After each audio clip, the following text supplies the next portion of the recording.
हमारा आयुर्वेद, हमारा पंचम वेद, उसका विज्ञान इतना ऊपर है कि आज का विज्ञान उसे नहीं नाप सकता, ना तोल सकता। लेकिन ये एक सौभाग्यशाली सच है कि जहां जहां वहां पर वो तोल पाया मोटी मोटी चीजों को, आज तक सारी बातें सही ही साबित हुई। कोई एक बात काउंटर में नहीं मिली, नेगेटिव में नहीं मिली कि आयुर्वेद में ये लिखा है और ये साफ बिल्कुल नहीं होता। तो मैं तो केवल ये कहना चाहता हूं आपको भी और पूरी दुनिया को कि एक दो चावल टेस्ट कर लिए जो तुम कर सकते थे, वो सब सही गले मिले, अब खाओ, अब स्वाद लो, शरीर को पोषित करो। तो दोस्तों, ये हैं आयुर्वेद के मशहूर डॉक्टर परमेश्वर अरोरा, जो आयुर्वेद के फ़ायदों और सेहतमंद जीवन शैली के बारे में लोगों को जागरूक बनाने के लिए साइंस इन एक्शन अभियान की शुरुआत करने लखनऊ पधारे थे। ये अभियान डाबर इंडिया लिमिटेड की तरफ से शुरू किया गया है, जिसका उद्देश्य विज्ञान पर आधारित जानकारी देकर परंपरा और आधुनिकता के बीच के अंतर को दूर करना है। इसके अलावा आयुर्वेद से जुड़े मिथकों को दूर कर इसके फ़ायदों के बारे में लोगों को बताना है। आप छोटी छोटी बातों को अपनाकर कैसे अपने शरीर को निरोगी बना सकते हैं, डॉक्टर परमेश्वर अरोरा ने इसे बड़े सहज ढंग से समझाया है। वीडियो थोड़ी लंबी ज़रूर है, लेकिन मेरी अपने व्यूअर्स को यही सलाह है कि इस वीडियो को अंत तक ज़रूर देखें और डॉक्टर परमेश्वर अरोरा की बातों को गौर से सुनें। मेरा दावा है कि आपको इस वीडियो से बहुत लाभ मिलेगा। तो चलिए सुनते हैं डॉक्टर परमेश्वर अरोरा को।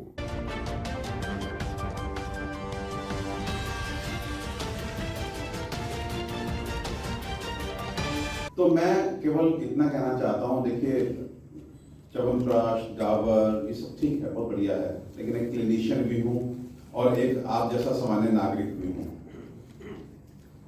अगर हम लोग बैठ करके बात करें कि जीवन में सबसे दो महत्वपूर्ण पहलू क्या हैं, तो शायद हम लोग बोलेंगे नंबर 1 क्वालिटी ऑफ हेल्थ और नंबर 2 क्वांटम ऑफ एज, यानी कि हमारा स्वास्थ्य कैसा चल रहा है, नंबर 2 हम कितना जीते हैं स्वस्थ रहते हुए। ये सबसे इंपॉर्टेंट है। सब चीजें एक तरफ, ये दो चीज एक तरफ, क्योंकि हमारे शास्त्र में बोलते हैं कि कभी भी जब भी हम इस धरती पर जन्म लेते हैं तो किसी भी मनुष्य के 4 इंटेंशंस हो सकते हैं।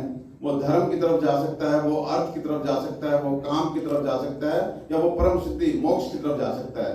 ये चारों एकदम अलग अलग तरह के रास्ते हैं, लेकिन इन चारों में एक समानता है कि धर्म अर्थ काम मोक्षानाम मूलम आरोग्यम उत्तम, कि इन सबके मूल में आरोग्यता है। जो व्यक्ति आरोग्य नहीं है, मतलब स्वस्थ नहीं है, वो ना धर्म की तरफ जा सकता, ना वो धन कमाने की तरफ जा सकता, ना वो भौतिक सुखों की तरफ जा सकता, और ना वो मोक्ष की तरफ जा सकता। तो ये इतना इंपॉर्टेंट है हमारे लिए स्वस्थ रहना। लेकिन ईमानदारी से एक ऐसे युग में जहां पे सौभाग्य से हम पढ़े लिखे भी हैं, हम धनी भी हैं, हम सो कॉल्ड टेक्नोलॉजिकली बड़े स्ट्रॉन्ग भी दिख रहे हैं और हैं भी, डॉक्टर्स की अवेलेबिलिटी बहुत अधिक है, हॉस्पिटल्स हमारे आसपास भरे पड़े हैं, और हम हेल्थ अवेयर भी हैं। हम समय समय पे अपनी टेस्टिंग कराते हैं, कैल्शियम खाते हैं, आयरन खाते हैं, मल्टीविटामिन खाते हैं, लेकिन इन सब के बावजूद ये सौभाग्यशाली चीजें मैंने बताई, लेकिन दुर्भाग्यशाली सच ये है कि आज वास्तव में आज हम में से कोई भी व्यक्ति अपने को स्वस्थ कह पाने की स्थिति में नहीं है। अगर आयुर्वेद की स्वस्थ की परिभाषा को देखा जाए, जहां पे आयुर्वेद बोलता है सम दोषः सम अग्निश्चय सम धातु मल क्रिया प्रश्न आत्मेंद्रिय मने स्वस्थ इति अभिधीयते, मतलब कि केवल आपको बीमारी नहीं है, शुगर या ब्लड प्रेशर, तो आप स्वस्थ नहीं कह सकते। आपको स्वस्थ तब कह सकते हैं जब आप फिजिकली भी, मेंटली भी, सोशली भी, स्पिरिचुअली भी आप हेल्दी हैं। हर 4 डायमेंशन में आप हेल्दी हैं तो अपने को स्वस्थ कहिए। लेकिन ईमानदारी से अगर इन 4 डायमेंशन के बेसिस पे हम कहें तो हमें से कोई भी स्वस्थ नहीं है। और किसी भी एज ग्रुप की बात कर लीजिए, ये नहीं कि हमारे घर के बूढ़े, जवान भी और बच्चे भी, आज दवाइयां हमारे घरों में मंथली राशन के रूप में आनी शुरू हो चुकी हैं। आज हर व्यक्ति के घर में दवाइयां मंथली राशन के रूप में आनी शुरू हो चुकी हैं। तो क्या रीजन है और इससे कैसे बाहर आए? तो मैं बिल्कुल सीधे पॉइंट पे आता हूं। एक चिकित्सक होने के नाते आपको बता रहा हूं कि आज इस कंडीशन के पीछे 3 सबसे बड़े कारण हैं। हमारी लाइफस्टाइल, हमारी जीवन शैली ठीक ना होना, और नंबर 3 छोटी छोटी सीजनल तकलीफों के लिए भी इमीडिएटली केमिकल मेडिसिन को अपने शरीर में डाल लेने की हमारी प्रवृत्ति। सीधे स्पष्ट बात, कोई पूछे कि आज हेल्थ क्यों डाउन हो रही है, क्यों आज सब कुछ होने के बावजूद एक बढ़िया आदमी भी जो अपना ध्यान रखता है 70-75 पे जाके कोई ना कोई बहाना बना करके भगवान के पास क्यों चला जा रहा है, तो उसके पीछे 3 सबसे बड़े और सबसे सच्चे कारण हैं कि हमारा खाना पीना ठीक नहीं है, हमारी जीवन शैली ठीक नहीं है, और कहीं ना कहीं छोटी छोटी बीमारियों के लिए भी हम इस पंच भौतिक शरीर में केमिकल्स डालने की प्रवृत्ति पैदा कर चुके हैं। अगर खाने पीने की बात करें फिर बिल्कुल एकदम tip tip tip tip tip 5 चीजें आज हम सब लोग दुहाई देते हैं कि हमारे खाने की क्वालिटी जो है वो ठीक नहीं है, हमें सही चीजें नहीं मिल पा रही। हम ये नहीं जान रहे कि सही चीज को प्राप्त करना केवल एक डायमेंशन है। अगर हम अपने खान पीन में सुधार करना चाहते हैं तो we have to consider 5 dimensions. उसमें पहला है quality, number 2 quantity, number 3 combination, number 4 खाना खाने का समय timing, and number 5 way of eating. तो क्वालिटी क्वालिटी कह करके हम बच नहीं सकते। क्या हमें यह पता है कि किस क्वांटिटी में खाना खाना चाहिए, हमें कितना खाना खाना चाहिए, क्या उसका कोई हिसाब किताब है? जी हाँ है।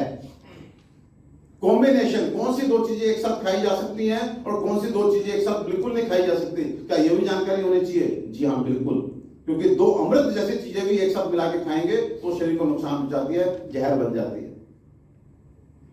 छोटी छोटी चीजें हमको नहीं मालूम। आपको पता है जो ताकत के नाम पे आप बनाना शेक पी रहे हैं, मैंगो शेक पी रहे हैं, ये सब हमारे शरीर को खराब कर रहा है।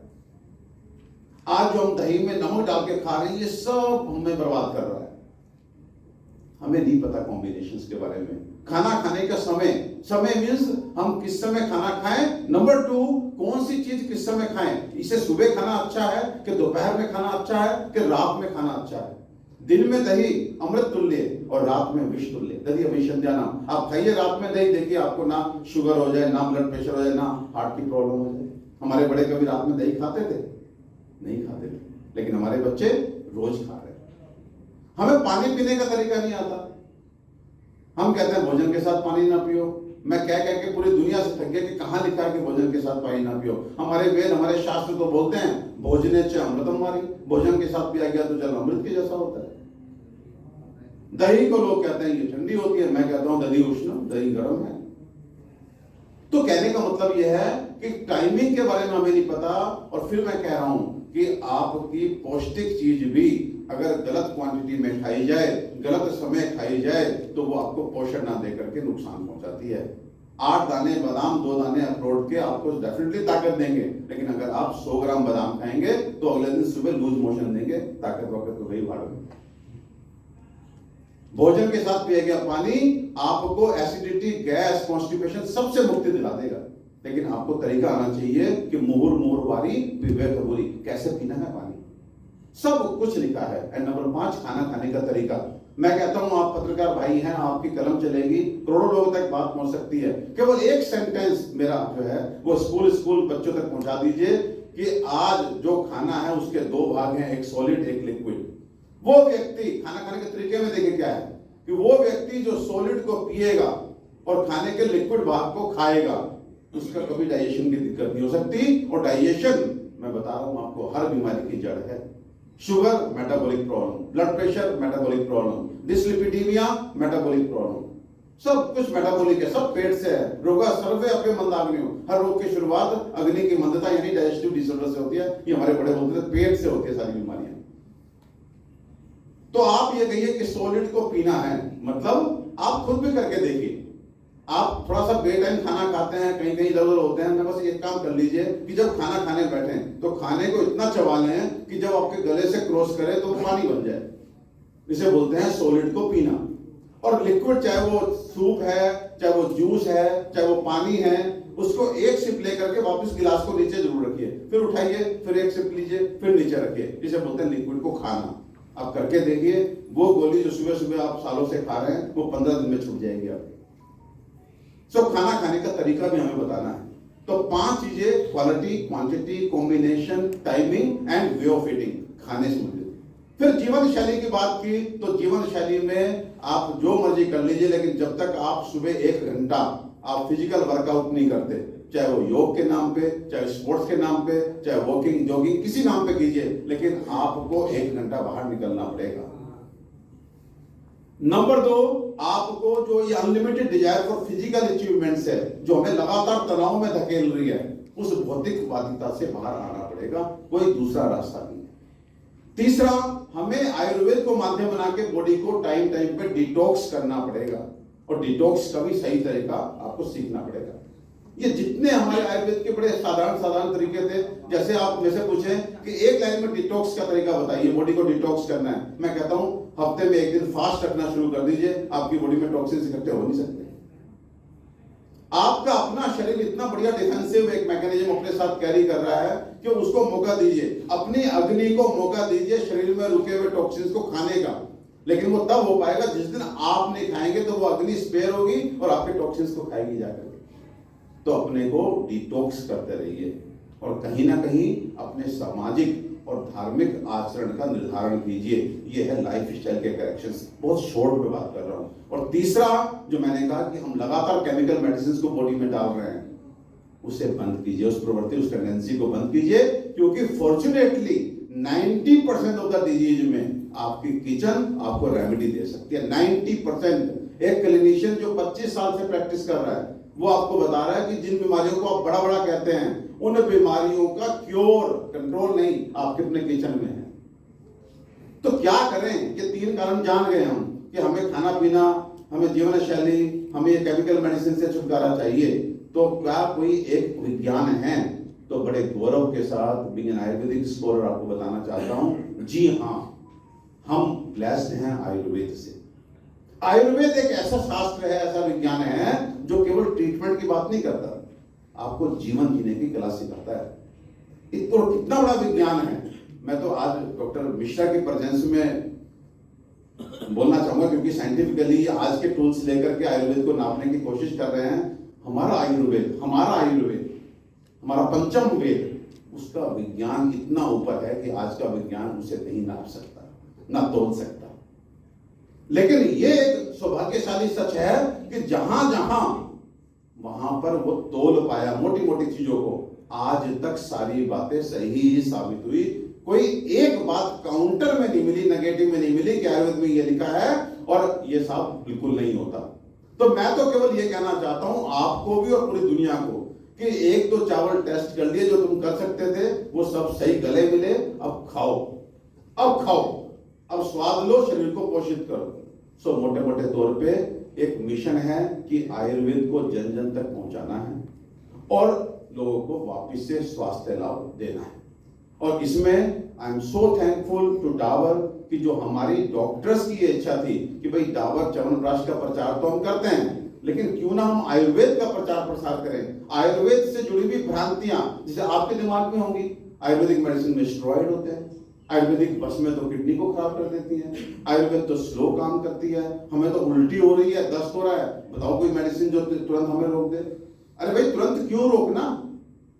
आज आपको सुबह उठे और आपका उल्टी हो रही है, आपको या लूज मोशन हो रहे हैं, क्यों हो रहे हैं? यू हैव अ रीजन कि रात में या तो अपने घर में ही स्वादिष्ट चीज थी ओवर ईटिंग की जो आप पचा नहीं पाए, या आप बाहर से खाना खा के आए हैं तो बॉडी में वो पचा नहीं, अब वो सड़े, इससे अच्छा है बॉडी उसको बाहर फेंक दे। अगर ऊपर है तो वो वोमिटिंग करा देती है, नीचे है तो लूज मोशन करा देती है।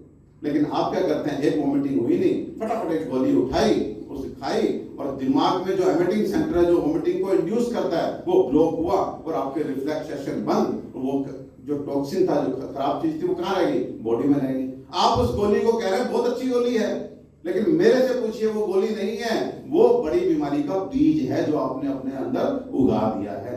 वो थोड़े दिन बाद पता लगेगा।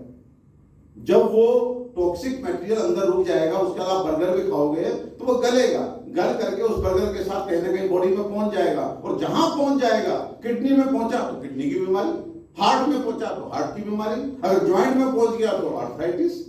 और फिर आप डॉक्टर से पूछते हो कि ये कहां से लगी बीमारी?